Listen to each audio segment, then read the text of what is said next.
Muy bien, encantado.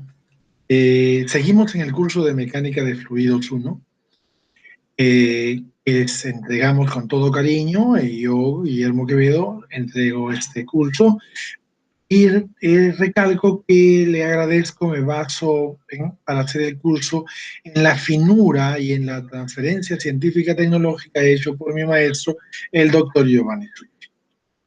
Muy bien, y rescato su aportación de volver al contexto del Perú y del mundo, volver a un contexto de entendimiento, de facilidad de entendimiento, eh, mecánica de fluidos, como cooperante internacional. Muy bien, vamos a pasar a la cámara. Listo, excelente, encantado de estar con ustedes. Vamos, mecánica de fluidos, unidad 3. Las anteriores unidades las grabamos en video en pizarra. Esta vez la unidad 1, la unidad 2. La unidad 3 la vamos a grabar usando diapositivas. ¿Listo? Perfecto. La unidad 3 es de suma importancia porque continúa con el método analítico, pero en este caso a fluidos que además de las fuerzas normales sufran por las láminas o el fluido que está, un pedacito de fluido sufre en su superficie a causa del fluido que está a sus costados, además de fuerzas normales, fuerzas tangenciales de Sobada. Es la realidad de los fluidos, la realidad de los fluidos. Hay fluidos que podemos considerar que las fuerzas tangenciales no son importantes. Hay fluidos que podemos considerar que las fuerzas tangenciales sí son importantes, sí son determinantes. Bueno, decía que aplicamos el método analítico, o sea, comenzamos con un tratamiento diferencial de un diferencial de fluido, fluido real, con la visualización de las leyes de Newton. Eso nos llevará a la ecuación de Navier-Stokes. Con el fluido ideal llegamos a la ecuación de Euler, ¿no? Pero además, en esta unidad tratamos el flujo real como el flujo ideal con el gran método de análisis y semejanza, el método que reemplazó la incapacidad que teníamos de resolver analíticamente las ecuaciones de Navier-Stokes. Ahora estamos en un momento histórico donde las ecuaciones de Navier-Stokes, no, con dificultad amplia en el método analítico, se puede resolver computacional y numéricamente. Entonces estamos en una nueva alternativa de solución del método analítico para flujo real. Pero repito, en esta unidad vamos a tratar un método que no acaba de terminar, que sigue siendo ahora en el tratamiento diferencial, hacemos procesos a dimensionalización. O sea, sigue. Vamos a presentar en esta tercera unidad el gran método de análisis y semejanza. ¿Perfecto? Perfecto. Presentamos. ¿Listo? Si me permite.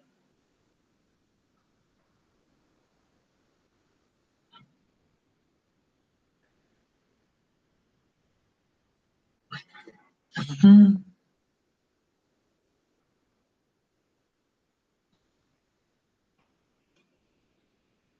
Uh-huh.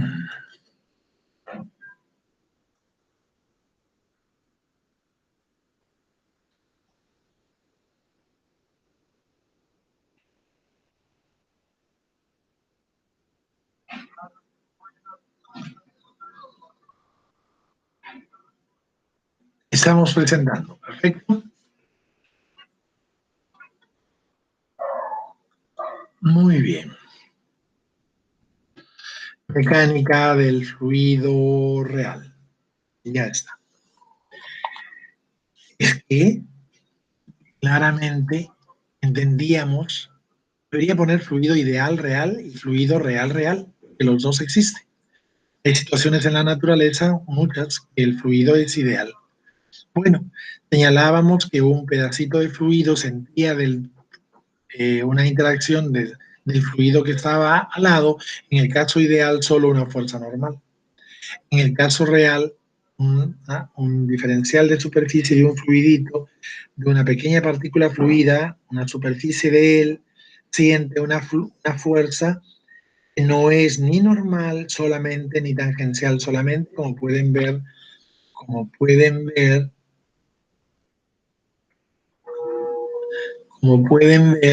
sufre una fuerza que tiene componente normal y tangencial. Y sí, es una realidad en muchos fluidos también y se les llama fluidos reales. Muy bien. Ahí se ve más ampliamente y claramente entonces la fuerza que sufre un diferencial de área de fluidito, podemos este marco azul sentirlo como fluidito, listo, un pedacito, un diferencial de fluido, una de sus superficies, siente sobre ella una fuerza normal y una fuerza tangencial, que son los dos componentes de la fuerza que siente. ¿Perfecto?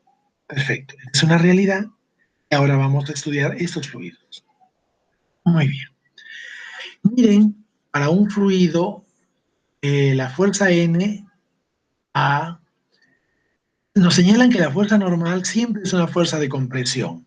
Esa es una realidad. ¿Listo? Es una realidad. Van a ver mi vaso inmenso de agua para tomar mientras realizo el curso.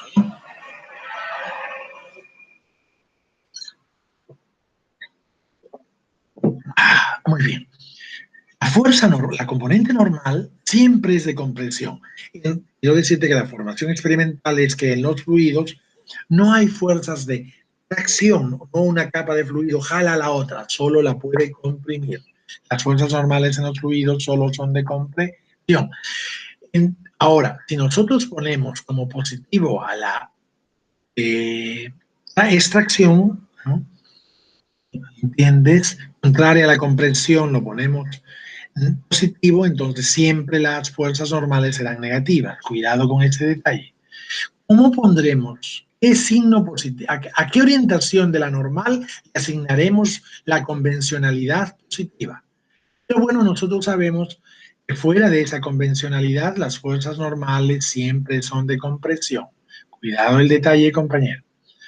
Ahora se define, vamos a definir tensiones. Tensiones son las fuerzas por unidad de área, pero solo en términos de su magnitud. Por eso, la fuerza normal produce una tensión normal, es el valor absoluto de la fuerza normal dividido. Esa fuerza normal de Fn está actuando sobre un diferencial de área, ¿cierto? Y finalmente nos da fuerza por unidad de área en ese diferencial de área, aunque no haya una unidad de área. Ya entendiste por clases anteriores. Te da tanto por uno en ese diferencial. Entonces, el valor absoluto de la fuerza normal sobre el diferencial de área te define la tensión normal. Para los nuevos, claro que esto hay que ir asimilándolo con alguna velocidad con que te lo vamos a ir explicando. ¿Entiendes? Y yo no debo nunca sentir que hay algunas personas que es primera vez que ven esta definición, de repente, y hay que hacerla suave, pero además sabiendo, indicando que es fácil, ¿no? Muy bien.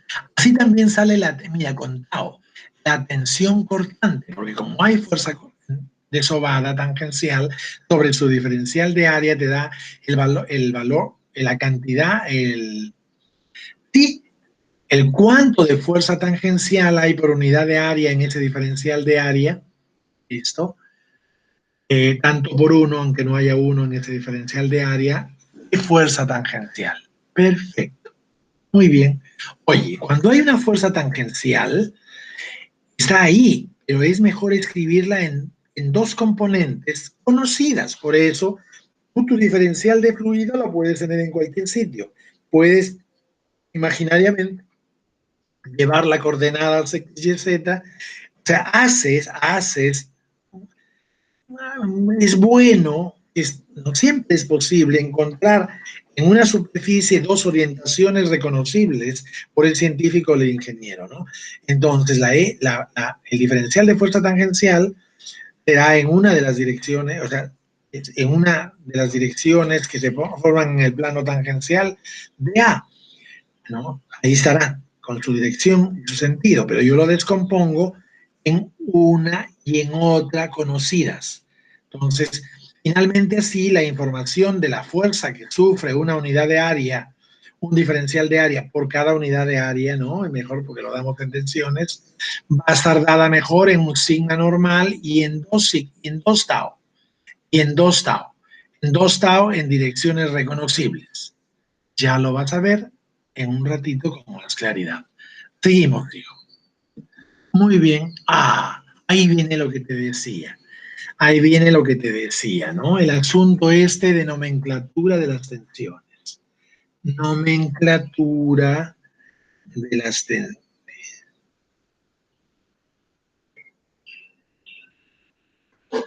Muy bien. No. Nomenclatura de las tensiones. Ya. Ay, compañero.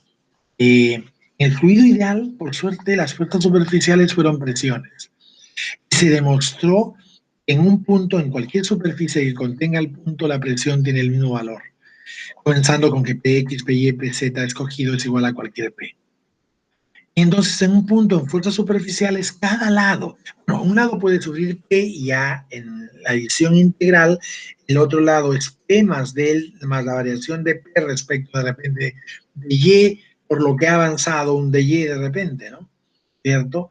Pero finalmente en el punto, en todos los lados, es el mismo P, no en los flujos reales.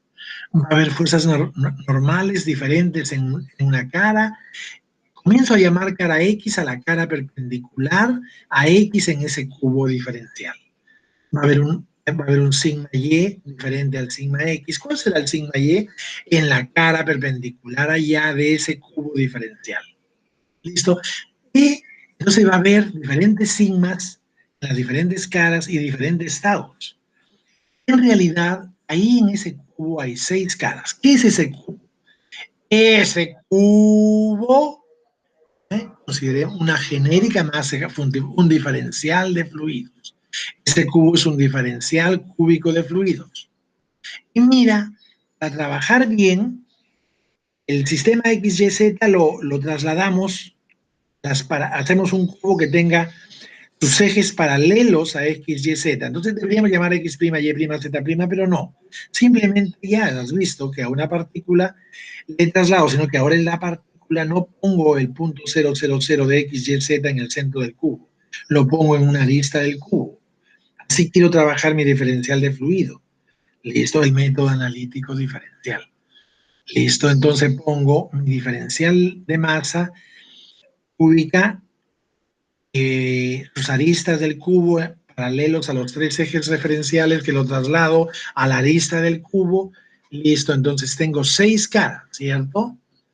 Listo, la terna es X, Y, Z, tengo 6 caras, muy bien, del elemento para el epípedo diferencial.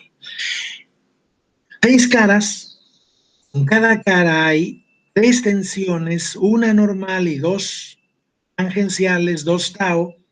En las otras 3 caras, ¿qué hay?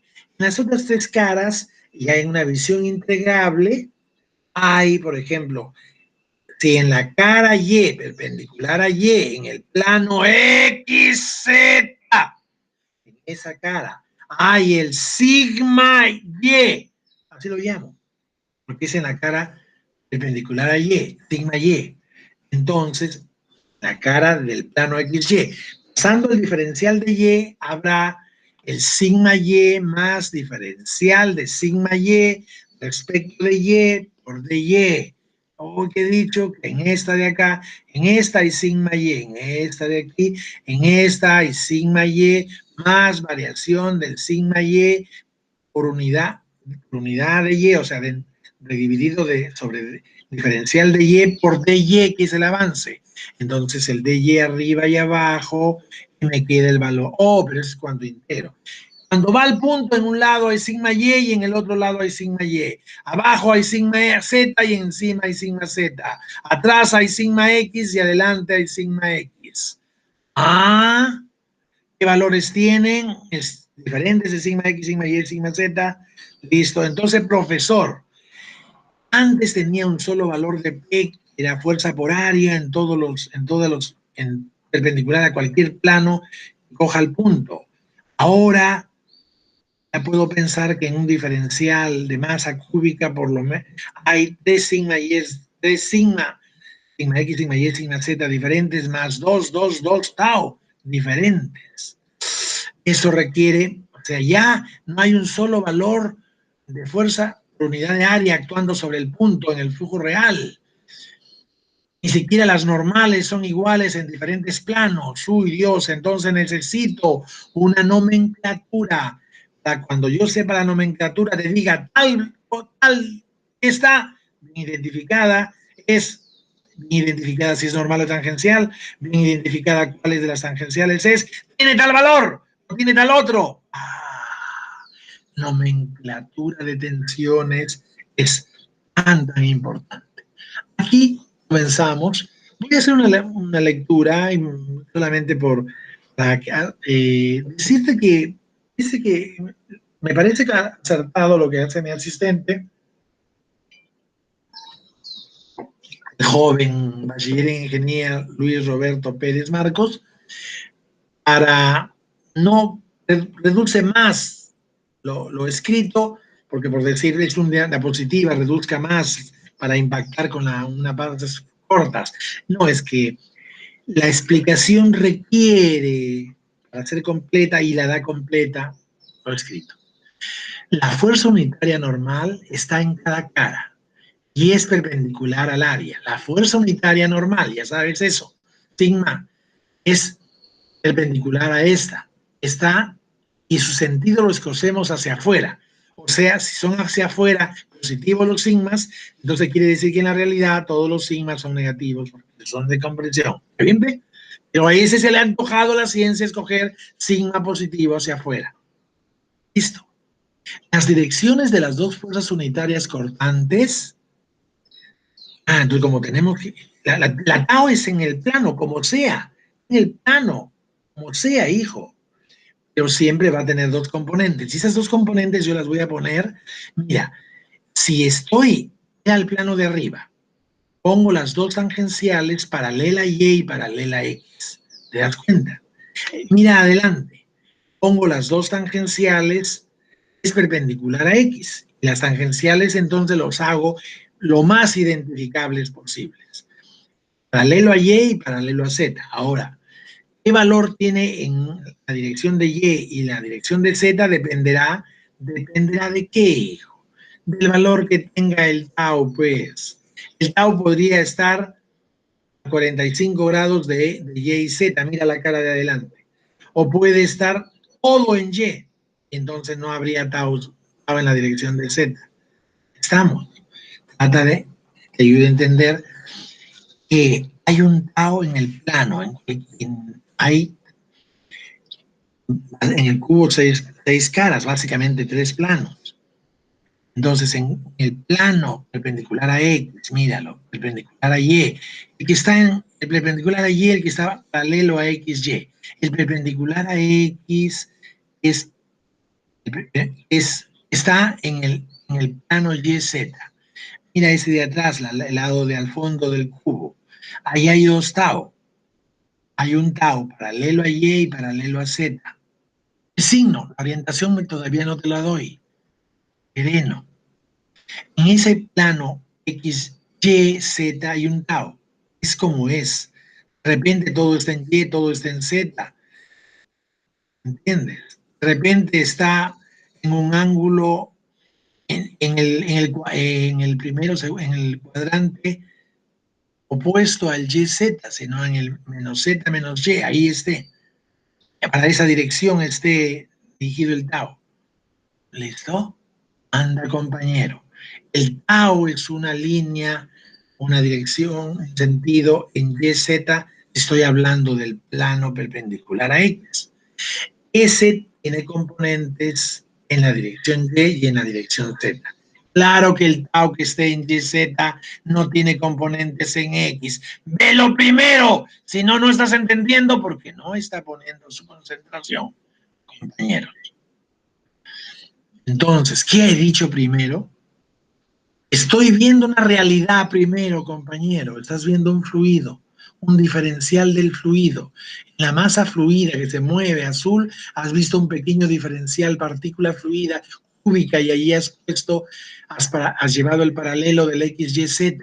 Estás viendo 6 caras o 3 caras, ¿no? Con la de abajo que corresponde con la de arriba, la del costado que corresponde con la a donde va Y, la de atrás que tiene otra adelante hacia donde va X.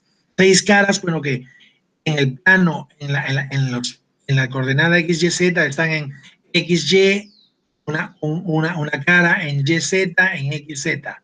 Listo, en 3 zetas veo 3 esfuerzos normales y 6 esfuerzos cortantes. En realidad, 3 esfuerzos cortantes los escribo en las orientaciones correspondientes para tener información trasladable de un ingeniero a otro, de un académico, un científico a otro. Muy bien. Mira, la dirección de las fuerzas unitarias cortantes que se ejercen sobre una cara, las direcciones son iguales, o sea, son tomadas, son las mismas, son los tau, las direcciones de los tau, los que yo voy a poner el único tau que hay en cada cara, son iguales a las direcciones de los ejes cartesianos paralelos a la cara.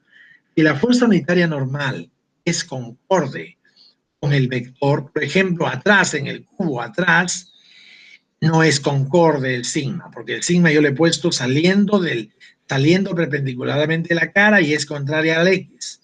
Entonces voy a trabajar en la cara de adelante, el cubo. Ese sigma sí es el sigma de esa cara de adelante sí es concorde con el vector paralelo, claro, o sea, sí es concorde con X. Lo sentí ahora, entonces, si es concorde, los tau son concordes con sus paralelos. O sea, ahí veo 2 tau, paralelo a X, paralelo a Z. La orientación es que yo voy a emplear para descomponer el tau en la cara de adelante son esta de acá y esta de acá, paralelo a Y y con la dirección de Y, porque el sigma es concorde en dirección, en sentido a X. Y atrás no la he dibujado, pero atrás hay un sigma X que no es concorde. ¿Listo? Dice en el punto el sigma X para allá, el sigma X para allá, pero los tau, el tau sería, hay un tau, lo vas a descomponer para dar la información. Hay un tau en la cara de atrás que lo vas a descomponer para dar información. ¿Sabes lo que estoy diciendo, amigo? Atrás hay un tau, pero tú los vas a dar la información dándome en 2 componentes, una en dirección de X y una en dirección de Y. Pero si es atrás, el sentido positivo del tau, de la parte tau Y, la parte tau Y no es para arriba, sino para abajo, para que sea no concorde con Z, porque el sigma X en esa cara de atrás no concorda con X. Oye, el tau Y, el tau en paralelo de la misma dirección de Y que esté atrás, va a ser paralelo a Y, pero el positivo va a ser en dirección contraria a Y, porque tiene que ser no concorde a Y, porque su sigma no es concorde a X. Correcto, igual podría haber abajo y arriba. Voy a hablar de abajo y de arriba, ¿ya, compañeros? Arriba el sigma es saliendo de la cara y es concorde con Z. Por eso el tau que exista en esta cara, que será como será, de repente así, de repente de aquí para allá, listo, de aquí para acá. Entonces, pero lo descompondrás en este y en este. Y estos dos serán paralelos a X, a X, y a Y, y su sentido que le daré positivo. Oye, si el verdadero tau tiene uno negativo, uno para el otro lado, pues le dirás que el tau paralelo a Y es menos. ¿Por qué menos? Porque es contrario a lo que estás llamando positivo. Se llama positivo, lo llamaremos positivo en esta cara, como es concorde el sigma a su Z, entonces el tau paralelo a Y tiene que ser concorde a Y. Positivo, el tau positivo paralelo a X debe ser en sentido de X, porque el sigma es paralelo a Z. Y abajo, el sigma es no concorde. Por lo tanto, los positivos tau, paralelo a X y paralelo a Y, ¿listo? No están dibujados acá, tampoco los positivos no serán concordes al X ni al Y. Ay, Dios, esto hay que mascarlo. Muy bien. Listo. En caso cuando son concordes. Muy bien, profe, te he puesto que la otra cara lo dice todo. Claro, ahí ¿cuántos has dibujado? He dibujado 3, pero creo que con otros 3, los mismos 3, ¿no? He dibujado los mismos 3. Listo, y como por ejemplo el sigma, mira, y todavía he puesto cómo se escribe el sigma Y. ¿Por qué le llaman sigma Y a ese y en la cara de XY también le llamarían sigma Y, sino que sería para el lado izquierdo de Y? ¿Listo? Porque los sigmas son hacia afuera positivos. Entonces tú estás viendo la cara del costado yéndose en Y. El sigma Y es positivo, es hacia afuera, concorde, positivo. Los tau, habrá un tau cualquiera en cualquier dirección de este plano, pero yo lo descompondré en tau. Mira, Y se llaman los dos, para indicarme que son taus de la cara perpendicular a Y. ¡Caramba! El primero es un índice. Piensa, compañero. Serénate. Serénate, por favor. No vas a estudiar la nomenclatura, lo elemental, no vas a estudiar, un punto ya no está afectado por un solo P, afectado, ya vas a ver en caras, estoy calculando 9 por lo menos valores diferentes. Entonces tienes que llamar tu nombre a cada uno. Sigma X, sigma Y, sigma Z, tendrás que reconocerlo rápidamente. Sí, hay un sigma X adelante y un sigma X atrás. Cuando ya estás para integrar, será, en un punto serán el mismo valor. Entonces, 3 caras, 9 valores. 3 caras, 9 valores, las otras 3, el mismo valor. Por lo menos entonces hay sigma X atrás y adelante, sigma Y a un costado y a otro, sigma Z abajo y arriba.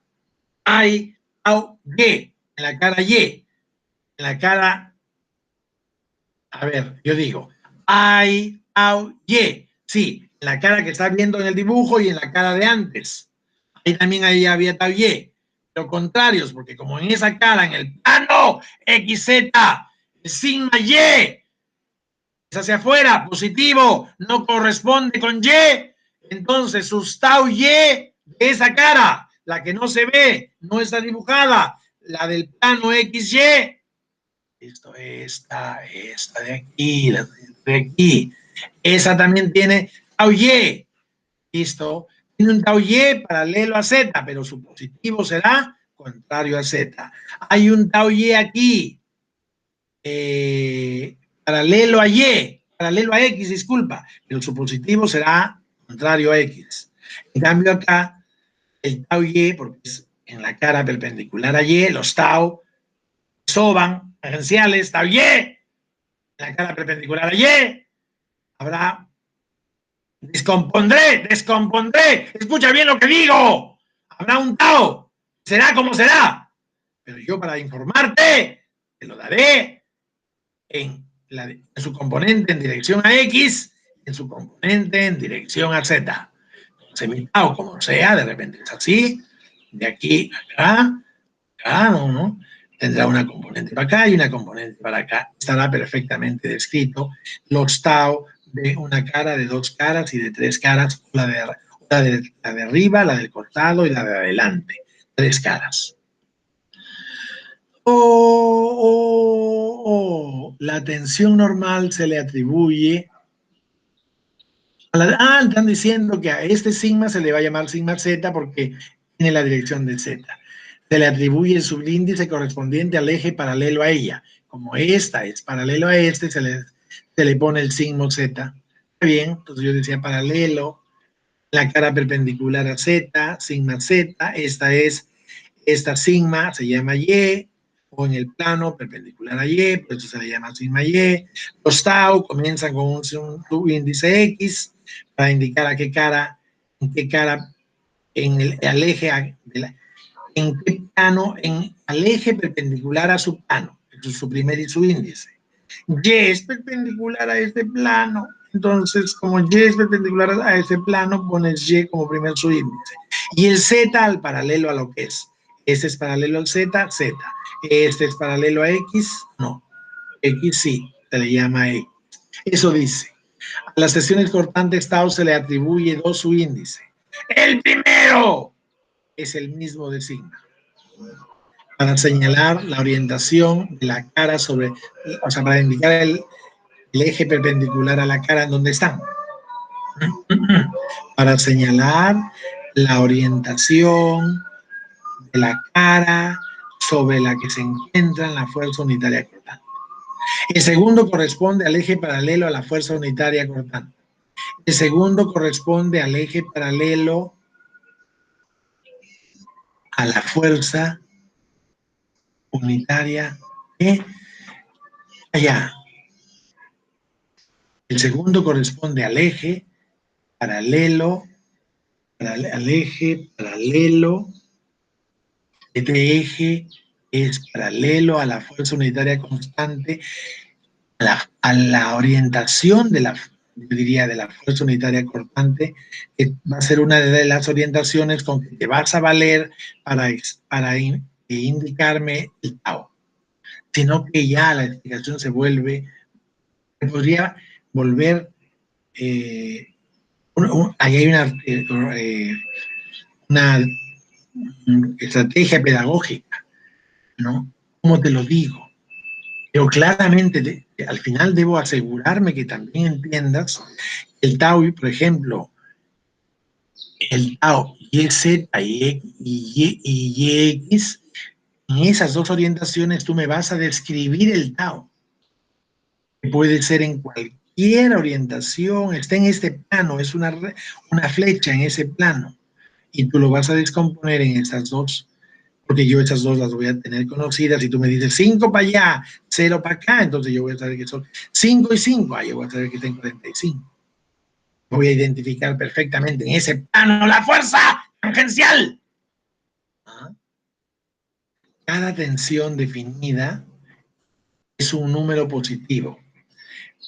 Claro, las que te doy son las orientaciones positivas, pero si los cálculos resultan negativas, significa que las fuerzas unitarias en esa cara tienen sentidos opuestos a los establecidos en la convención como positivos. Este asunto de la nomenclatura es un gozo para que tú, además de saber esto y de entender que en cada cara habrá un sigma y un tau, ese tau, para mejor decirlo, lo darás en las dos orientaciones establecidas, y esto entiendas hagas un ejercicio mental fuerte, ¿no? Y claramente sufre hasta lograrlo.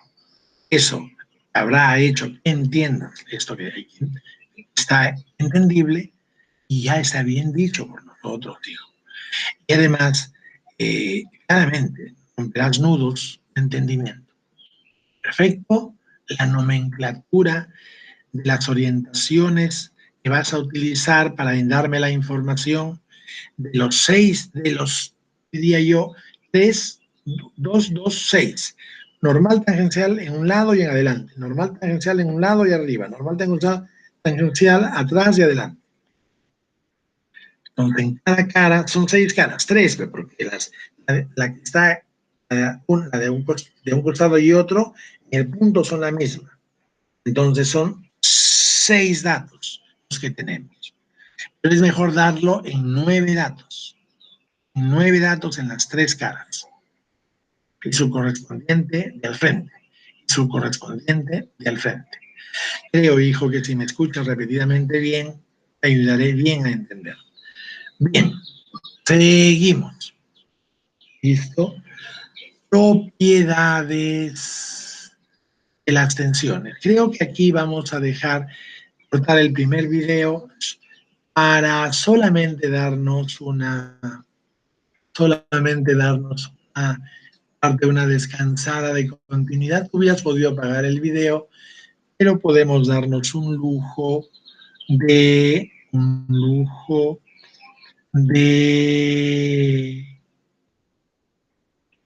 apagar la grabación. sería otro video. Apagamos el video mejor. Tendría que anularlo y comenzar otro, ¿no? Bien. Apagamos la grabación, apagamos el video.